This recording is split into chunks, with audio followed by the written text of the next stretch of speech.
Bonjour à tous, bonjour à toutes. Ça y est, nous voici dans la dernière ligne droite de notre campagne 2021 et j'espère que vous avez apprécié ce cheminement et que vous y voyez maintenant un petit peu plus clair en quoi cela consiste d'être enfant de Dieu. J'espère que tout au long de ce parcours aussi, vous vous êtes fixé des objectifs, peut-être même des défis pour cette année qui commence. Si ce n'est pas le cas, pas grave, parce que le plus gros des défis arrive maintenant. Voilà comment nous avons connu l'amour. Christ a donné sa vie pour nous. Nous aussi, nous devons donner notre vie pour les frères et sœurs. Je l'avais dit, pas facile.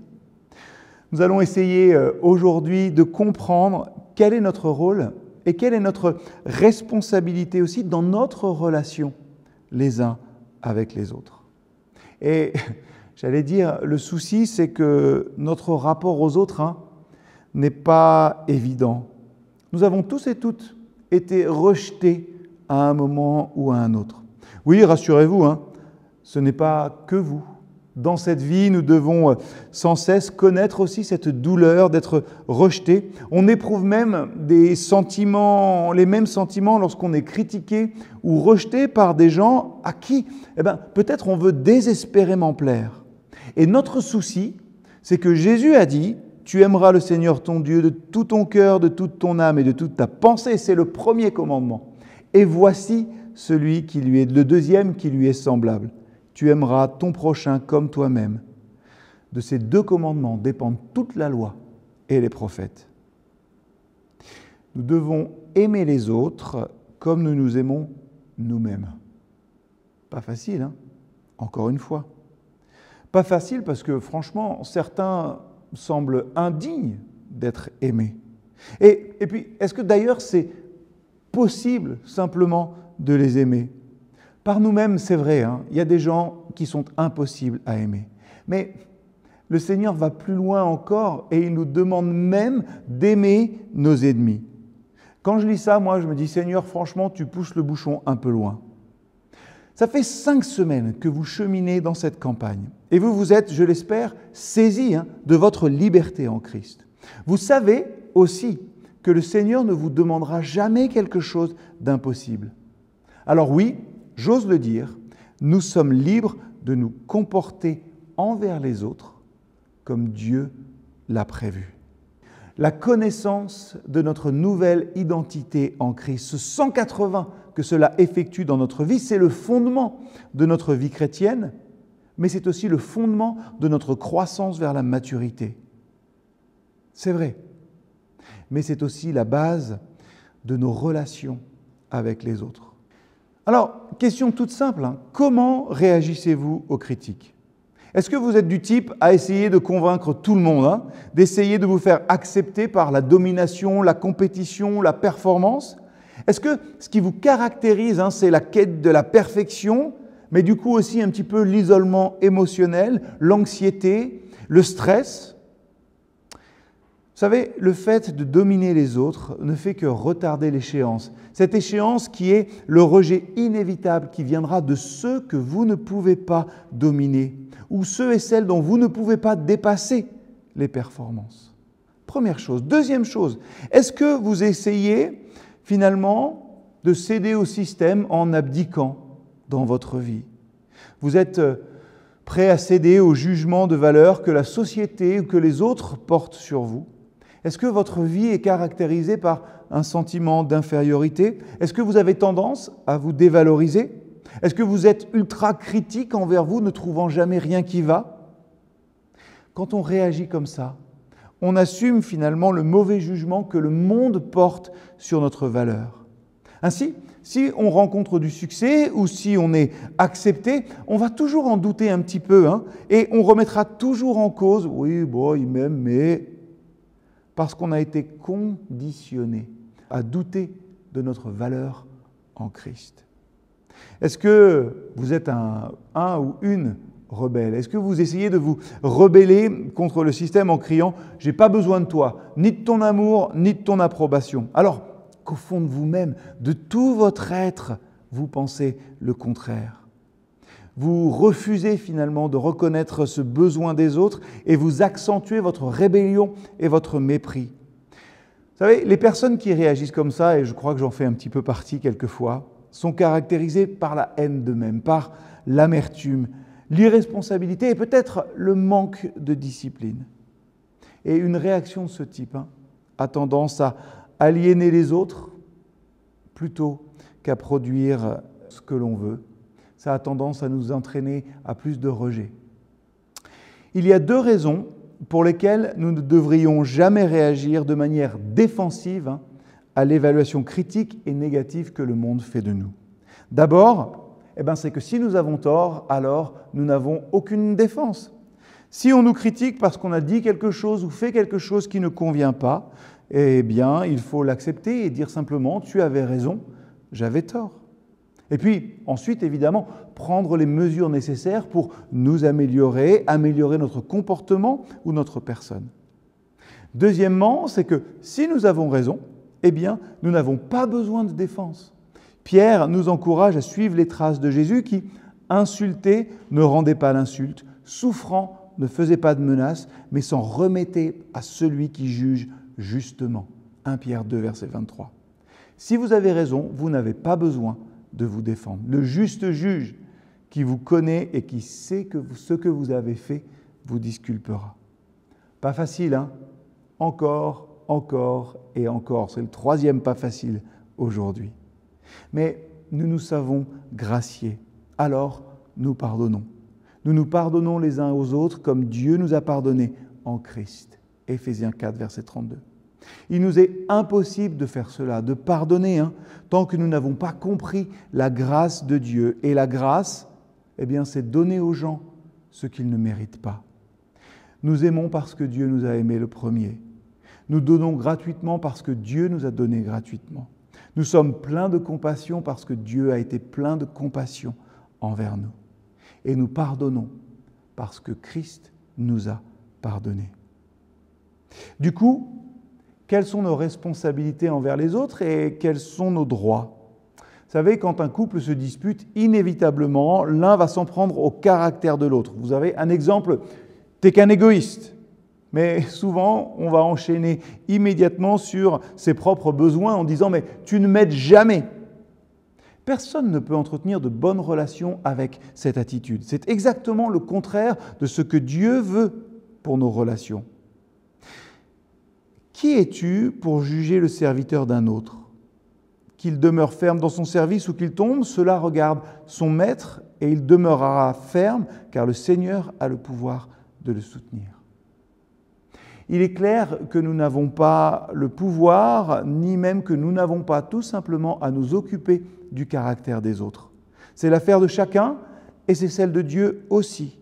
Nous ne devons pas juger. Chacun est responsable pour lui-même devant Dieu. Ne faites rien par esprit de rivalité ou par gloriole, mais avec humilité, considérez les autres comme supérieurs à vous-même.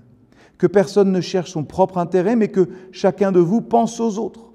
Comportez-vous entre vous comme on le fait quand on est unis à Jésus-Christ. Nous sommes devant Dieu responsables envers les autres. Nous devons répondre finalement à leurs besoins. En fait, nous sommes responsables de 2 choses, de notre propre caractère et de répondre aux besoins des autres. Imaginez comment serait la vie si chacun et chacune prenait la responsabilité de devenir comme Christ et s'engager à répondre aux besoins de ceux qui l'entourent. Pourquoi est-ce qu'on n'y arrive pas ? Parce que trop souvent, nous nous focalisons sur les défauts des autres, mais pas sur les nôtres. Nous devons avant tout mettre l'accent sur nos propres responsabilités. Quand nous serons devant Christ, il ne nous demandera pas si nous avons eu tout ce que nous voulions dans notre vie. Il nous récompensera selon la manière dont nous aurons rempli nos responsabilités. C'est Satan qui nous pousse à privilégier nos droits plutôt que nos responsabilités. Or, c'est ça justement qui détruira nos relations. Privilégier nos droits par rapport à nos responsabilités, c'est semer finalement des graines de destruction dans n'importe quelle relation. Évidemment, je ne dis pas que nous n'avons aucun droit. Tout le monde a des droits. mais nous ne devons pas renoncer à nos responsabilités personnelles au profit de nos droits. Attendons peu des autres et concentrons-nous sur ce que nous avons à faire. Si tout le monde active cette mécanique, alors je crois que nous aurons de merveilleuses surprises. Apprendre à ne pas se focaliser constamment sur les fautes, sur les erreurs des autres et choisir de penser beaucoup de bien d'eux, c'est beaucoup plus facile à la longue que de se sentir maltraité ou déçu. Alors ok, on doit se pencher, se focaliser sur notre propre caractère et nos responsabilités, penser du bien des autres, mais qu'en est-il quand les autres se comportent mal ? Est-ce qu'il faut l'ignorer ou être leur conscience et les convaincre de leurs péchés ? N'oublions pas que personne sur cette planète ne trouve facile de reconnaître son péché et de dire « oui, c'est vrai, je l'ai fait ». Et je crois qu'il est important d'en tenir compte avant d'avertir quelqu'un d'une faute. Est-ce notre responsabilité d'être la conscience des autres et de les convaincre de leurs péchés ? Non. La réponse est directe, ça, c'est le rôle du Saint-Esprit. Et en tentant de jouer finalement souvent nous, le rôle du Saint-Esprit, on ne fait généralement que communiquer des critiques et un sentiment de rejet. Notre travail à nous consiste à entourer les autres en les acceptant et à laisser le Saint-Esprit faire son travail en son temps. Alors c'est vrai, si ce n'est pas notre rôle d'être la conscience des autres, est-ce qu'il nous faut quand même fermer systématiquement les yeux sur quelqu'un qui ne cesse de pécher ? Jésus a déclaré « Ne portez pas de jugement afin que Dieu ne vous juge pas non plus, car de la manière dont vous jugez, vous serez jugés. La mesure que vous employez pour mesurer sera aussi utilisée pour vous. » C'est Jésus qui dit ça en Matthieu 7, versets 1 et 2. Jésus dit ça et Paul, en même temps, parle de discipliner les chrétiens qui se comportent mal. Par exemple, frères et sœurs, si quelqu'un vient à être pris en faute, vous qui avez l'Esprit de Dieu, ramenez-le dans le droit chemin, mais faites preuve de douceur à son égard. Et prenez bien garde, chacun, de ne pas vous laisser surprendre par l'épreuve, vous aussi. Alors, comment concilier jugement et discipline ? Peut-être en réalisant que le jugement, n'a rien à voir avec la discipline. Cette phrase vous surprend peut-être, laissez-moi vous expliquer. Le jugement, ça concerne toujours le caractère, alors que la discipline, ça s'applique toujours au comportement. La discipline est toujours fondée sur quelque chose que nous avons vu ou entendu. Alors que nous, on est quand même si souvent tentés de juger le caractère. Traiter quelqu'un de fier, de stupide, de méchant ou de maladroit, c'est s'en prendre à son caractère. Ça ne va pas l'aider à évoluer. Il lui est impossible de changer immédiatement son caractère. Par contre, lui signaler son attitude coupable, c'est lui donner un petit peu du grain à moudre, c'est ouvrir la porte à un retour, à un retournement au pardon. Souvenons-nous, le croyant qui est surpris dans une situation compromettante, peut-être, n'est pas un pervers, c'est un enfant de Dieu qui a eu un mauvais comportement. Mais il ne nous est jamais permis de dénigrer la personne. Si dans une relation nous avons des besoins insatisfaits, est-ce qu'il nous faut souffrir en silence ou les exprimer ? Je crois qu'on a tous besoin dans nos relations de marcher dans l'honnêteté. Il est donc important d'exprimer nos besoins en faisant attention à la manière de le faire. Un besoin peut être présenté sous la forme d'un besoin, justement, pas d'un jugement. Par exemple, vous sentez de la distance s'installer entre un de vos amis et vous-même, dites, au lieu de dire « tu ne me téléphones jamais », on exprime un besoin, certes, mais on donne un bon gros uppercut en même temps. Mettons-nous à sa place. Et quand on fait de notre besoin finalement le problème de l'autre, il va réagir en se mettant sur la défensive et la relation sera encore plus tendue. Et si on exprimait notre besoin de la manière suivante, tu sais, j'aimerais vraiment rester un petit peu plus en contact avec toi, en changeant l'accusation du « tu » en un message qui commence par « je », alors nous exprimons le besoin que nous avons sans accuser l'autre. Dieu nous a placés dans une communauté pour que nous y grandissions. Quel besoin avons-nous tous ? Être aimés, être acceptés et affirmés. C'est légitime. Et si en rentrant de ce groupe maison, vous appeliez quelqu'un pour lui dire « Je voudrais te dire combien tu m'encourages ». À moins que vous attendiez peut-être à ce que quelqu'un vous appelle. Jésus a dit « Il y a plus de bonheur à donner qu'à recevoir ». Ça semble un non-sens et pourtant, quand on aide quelqu'un, on s'aide soi-même. Donnez et Dieu vous donnera. On versera dans la grande poche de votre vêtement une bonne mesure bien serrée, secouée, débordante. La mesure que vous employez pour mesurer sera aussi utilisée pour vous. Luc 6, verset 38. Vous avez envie que quelqu'un vous aime ? Eh bien, aimez quelqu'un. Vous avez envie d'avoir un ami ? Eh bien, soyez vous-même un ou une amie. Nous recevons dans la vie ce que nous semons aussi, ce dans quoi nous investissons. Et ça, c'est une vérité biblique. Ce n'est pas juste pour notre bien-être que nous devons avoir de bonnes relations avec les autres. C'est un élément fondamental pour accomplir la mission que Jésus nous a donnée.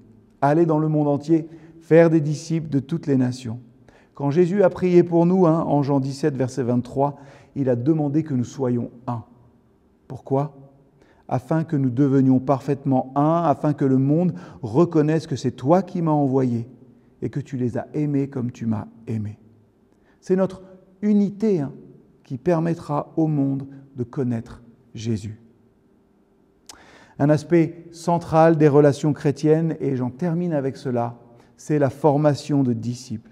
Nous devons essayer de grandir dans notre foi en formant d'autres disciples et en nous laissant former par d'autres. Et la formation de disciples, comme on dit, est une activité intensément personnelle, entre Dieu ou à plusieurs personnes qui s'aident l'un à l'autre à grandir dans leur relation avec Dieu.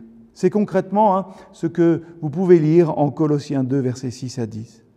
Aidez les autres à comprendre et à consolider leur identité en Christ. Aidez les autres à comprendre et à rechercher leur maturité en Christ. Aidez les autres, enfin, à vivre en fonction de leur identité en Christ et de leur maturité croissante.